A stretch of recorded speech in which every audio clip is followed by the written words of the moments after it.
৫৮তম বিশ্ব ইজতেমার প্রথম পর্বের প্রথম দফার আজ দ্বিতীয় দিন। লাখ লাখ মুসল্লির উপস্থিতিতে পবিত্র কোরআন হাদিসের আলোকে ময়দানে চলছে বুজুর্গ আলেমদের বয়ান।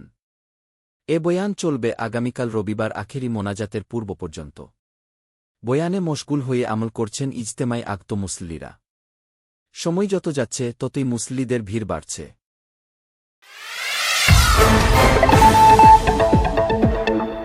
Gazipur metropolitan police GMP commissioner ড নাজমুল করিম খান বলেছেন, আগামীকাল রবিবার সকাল ৯টা থেকে ৯:৩০টার মধ্যে আখেরি মোনাজাত অনুষ্ঠিত হবে। আখেরি মোনাজাতকে কেন্দ্র করে বিশেষ নজরদারিতে থাকবে ইজতেমা ময়দান। ময়দানে কিংবা ময়দানের আশপাশ এলাকায় কোনো ধরনের অপ্রীতিকর ঘটনা না ঘটে সে বিষয়ে পদক্ষেপ গ্রহণ করা হয়েছে। ময়দানে অবস্থিত পুলিশ কন্ট্রোল রুমে প্রেস ব্রিফিংয়ে এসব কথা বলেন জিএমপি কমিশনার।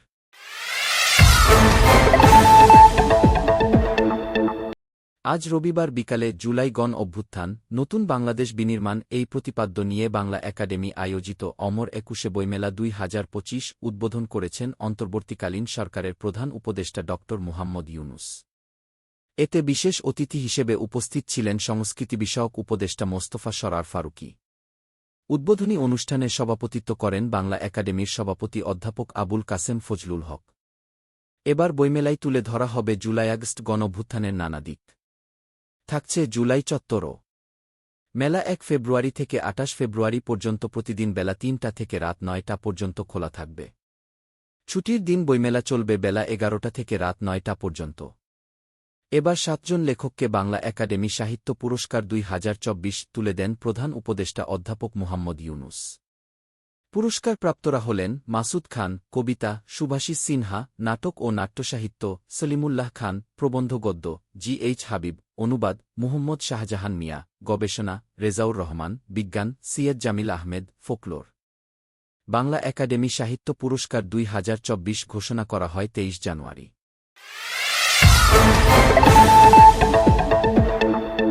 জামায়াতে ইসলামীর আমির ডাক্তার শফিকুর রহমান বলেছেন, আওয়ামী লীগের শাসনামলে মানুষ আপনজনদের মৃত্যুতেও বিদায় জানাতে পারত না। ভয়াবহ পরিস্থিতি তৈরি করা হয়েছিল। আজ শুক্রবার রাজধানীর মগবাজারের সাবেক সংসদ সদস্য ও জামায়াতের কেন্দ্রীয় মহিলা বিভাগের সাবেক সেক্রেটারি হাফেজা আসমা খাতুনের স্মরণসভা ও দোয়া অনুষ্ঠানে তিনি এসব কথা বলেন। ডাক্তার শফিকুর রহমান বলেন, একটা সময়ে আপনজনকে বিদায় দেওয়া যেত না। সবার সঙ্গে দোয়াও করা যেত না। এমন ভয়াবহ পরিস্থিতি করা হয়েছিল। এমন পরিবেশ যেন আর ফিরে না আসে। সেই দুঃস্বপ্নের সময়গুলো থেকে গোটা জাতি যেন শিক্ষা নিতে পারে। একই পথে আর যেন কেউ পা না বাড়ায়। তিনি আরও বলেন, হটকারিতা ফ্যাসিজম দুনিয়া ও আখিরাতের জন্য কল্যাণকর নয়। অনুষ্ঠানে আরও উপস্থিত ছিলেন দলটির সেক্রেটারি জেনারেল অধ্যাপক মিয়া গোলাম পরওয়ার, কেন্দ্রীয় নির্বাহী পরিষদ সদস্য সাইফুল আলম খান মিলন, ঢাকা মহানগরী দক্ষিণের আমির নুরুল ইসলাম বুলবুল প্রমুখ।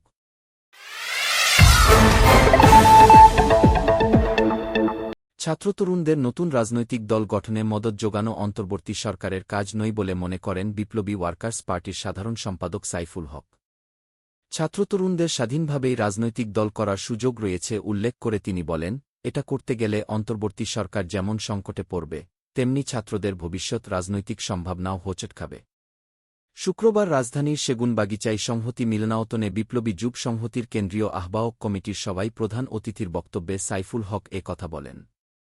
গণঅভ্যুত্থানের মধ্য দিয়ে গঠিত অন্তর্বর্তী সরকারকে বিতর্ক ও বিভাজন এড়াতে নিরপেক্ষ চরিত্র বৈশিষ্ট্য অক্ষুণ্ণ রাখা দরকার বলে মন্তব্য করেন সাইফুল হক।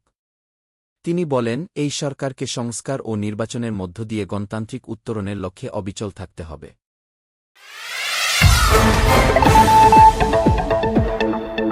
সংসদ সদস্যদের মাধ্যমে যিনি প্রধানমন্ত্রী হচ্ছেন সেই প্রধানমন্ত্রীকে কেন সংসদে অপসারণ করা যাবে না, এমন প্রশ্ন তুলেছেন সংবিধান সংস্কার কমিশনের প্রধান অধ্যাপক আলী রিয়াজ।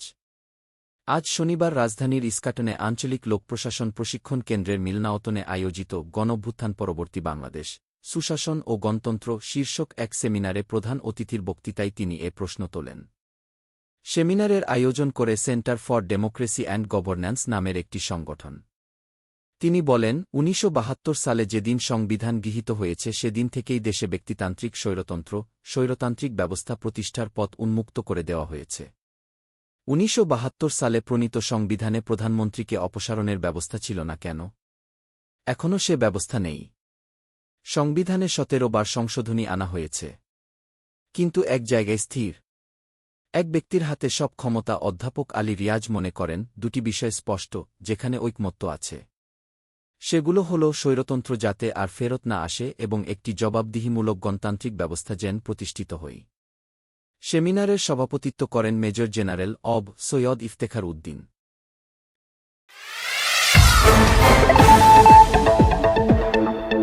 জুলাই গণহত্যার সঙ্গে জড়িতদের বিচারের দাবিতে রংপুরে গণমিছিল করেছে ইসলামী ছাত্রশিবির।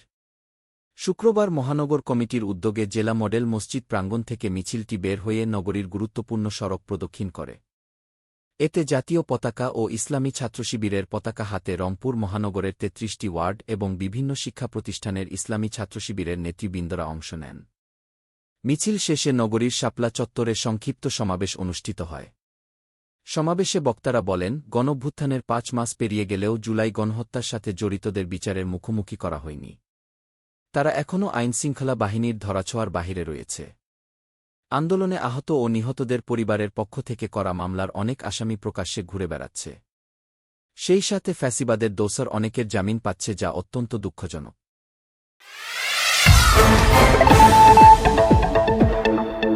গণহত্যায় জড়িত আওয়ামী লীগের রাজনীতি করার অধিকার নেই বলে মন্তব্য করেছেন গণ অধিকার পরিষদের সভাপতি নুরুল হক নূর।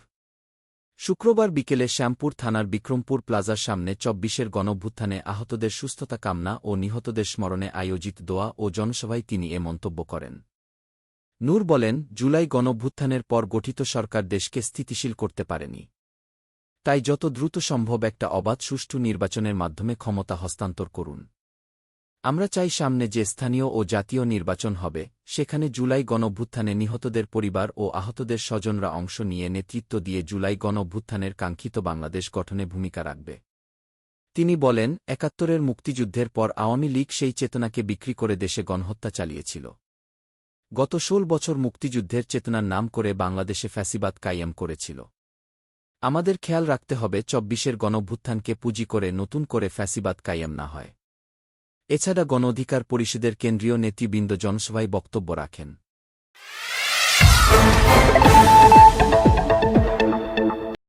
কুমিল্লায় বাড়ি থেকে যুবদল নেতা তৌহিদুল ইসলামকে যৌথবাহিনীর সদস্যরা তুলে নিয়ে যাওয়ার পর নির্যাতনের কারণে তার মৃত্যু হয়েছে বলে অভিযোগ করেছে পরিবার। এ ঘটনার জরুরি তদন্তের নির্দেশ দিয়েছে অন্তর্বর্তী সরকার। আজ শনিবার প্রধান উপদেষ্টার প্রেস উইং থেকে পাঠানো এক বিজ্ঞপ্তিতে এ তথ্য জানানো হয়। এতে বলা হয়, কুমিল্লায় গতকাল শুক্রবার রাতে পুলিশ তৌহিদুল ইসলাম নামে এক যুবককে হাসপাতালে নিয়ে যায়। অভিযোগ ওঠে, ভোরে তার বাড়ি থেকে গ্রেপ্তার করার পর নিরাপত্তা বাহিনী তাকে আহত করে। অন্তর্বর্তীকালীন সরকার এই মৃত্যুর জরুরি তদন্তের নির্দেশ দিয়েছে।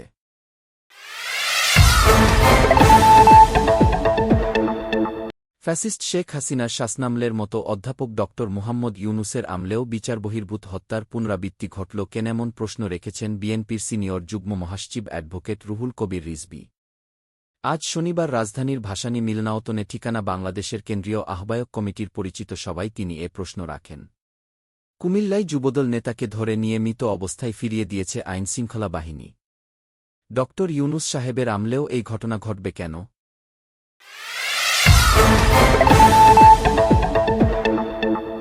নির্বাচন দেওয়ার পরিবর্তে অন্য বিষয়ে সরকারের বেশি আগ্রহ প্রকাশ করা সন্দেহজনক বলে মন্তব্য করেছেন বিএনপির স্থায়ী কমিটির সদস্য গয়েশ্বর চন্দ্র রায়।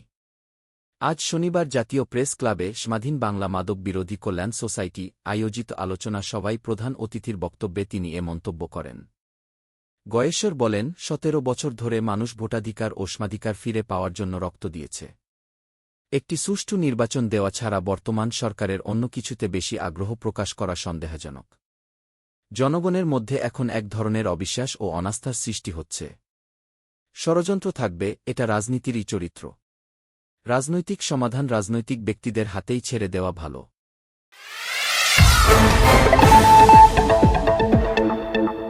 ঢাকাসহ সারা দেশের আইনশৃঙ্খলা পরিস্থিতি স্বাভাবিক রাখতে প্রচেষ্টা অব্যাহত রয়েছে জানিয়ে ঢাকা মহানগর গোয়েন্দা পুলিশের অতিরিক্ত কমিশনার রেজাউল করিম মল্লিক বলেছেন, অচিরেই এর সুফল মিলবে।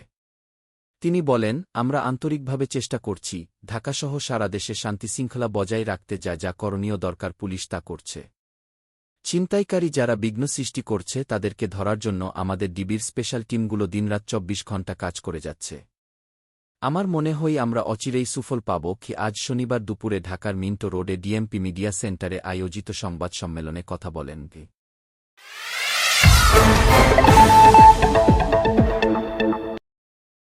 অমর একুশে বইমেলায় বই প্রকাশের আগে পাণ্ডুলিপি যাচাইয়ের অংশ হিসেবে প্রকাশিত বই বাংলা একাডেমি বা পুলিশকে পড়তে দিতে হবে, এটি সরকারের সিদ্ধান্ত নয় জানিয়ে সংস্কৃতি উপদেষ্টা মোস্তফা সরয়ার ফারুকী বলেছেন, বিষয়টি অবিশ্বাস্য ও হাস্যকর। আজ শনিবার সকালে ঢাকা বিশ্ববিদ্যালয়ে কেন্দ্রীয় গ্রন্থাগার চত্বরে জাতীয় কবিতা উৎসবের উদ্বোধনী অনুষ্ঠানে প্রধান অতিথির বক্তব্যে এসব কথা বলেন তিনি। সংস্কৃতি উপদেষ্টা বলেন, গণমাধ্যমে একটা সংবাদ ভুল বোঝাবুঝি সৃষ্টি করছে। পুলিশের এক কর্মকর্তার বরাত দিয়ে বলা হচ্ছে, বই ছাপানোর আগে বাংলা একাডেমি বা পুলিশকে পড়তে দেওয়া উচিত। এটা অবিশ্বাস্য, এটা হাস্যকর। আমাদের সরকারের নীতিমালার আশপাশেই নেই। সরকার মত প্রকাশের স্বাধীনতায় বিশ্বাস করে। সেটা যদি আমাকে গালাগালি করেও হই, এতে কিছু যায় আসে না। আর বই প্রকাশ সেন্সর করব, এটা হাস্যকর। মোস্তফা সরয়ার ফারুকী বলেন, এই ভুল বোঝাবুঝি এখানেই দূর করতে চাই। অন্তর্বর্তী সরকারের বই সেন্সরের পরিকল্পনা নেই।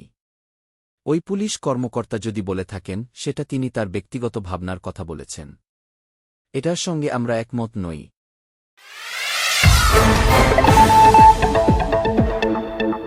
রংপুরের মিঠাপুকুরে ঘন কুয়াশার কারণে নিয়ন্ত্রণ হারিয়ে ৭টি যানবাহন দুর্ঘটনার কবলে পড়েছে।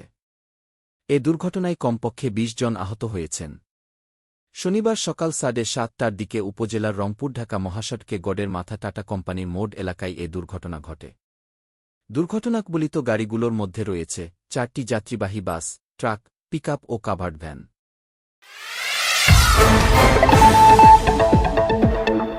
ডোনাল্ড ট্রাম্প প্রশাসনের শুল্ক আরোপের বিরুদ্ধে জোরালো কিন্তু যুক্তিসঙ্গত পদক্ষেপ গ্রহণ করার হুঁশিয়ারি দিয়েছেন কানাডার প্রধানমন্ত্রী জাস্টিন ট্রুডো। গতকাল শুক্রবার কানাডা-যুক্তরাষ্ট্র সম্পর্ক বিষয়ক উপদেষ্টা পরিষদের একটি বৈঠকে জাস্টিন ট্রুডো বলেন, আমার বলতে দ্বিধা নেই, আসছে দিন ও সপ্তাহগুলোতে আমাদের দেশকে কঠিন সময়ের মুখোমুখি হতে হবে। আমি জানি কানাডার নাগরিকেরা হয়তো উদ্বিগ্ন ও চিন্তিত। কিন্তু আমি তাদের জানাতে চাই, ফেডারেল সরকার ও সরকারি সব সিদ্ধান্ত প্রকৃতপক্ষে তাদের কথা ভেবেই নেওয়া হয়। আজ ১ ফেব্রুয়ারি থেকে কানাডার পণ্য যুক্তরাষ্ট্রে প্রবেশের ক্ষেত্রে ২৫% শুল্ক দিতে হবে। যুক্তরাষ্ট্রের প্রেসিডেন্ট ডোনাল্ড ট্রাম্প আগেই কানাডা ও মেক্সিকোর পণ্যের উপর বড় অঙ্কের শুল্ক আরোপের হুমকি দিয়েছিলেন।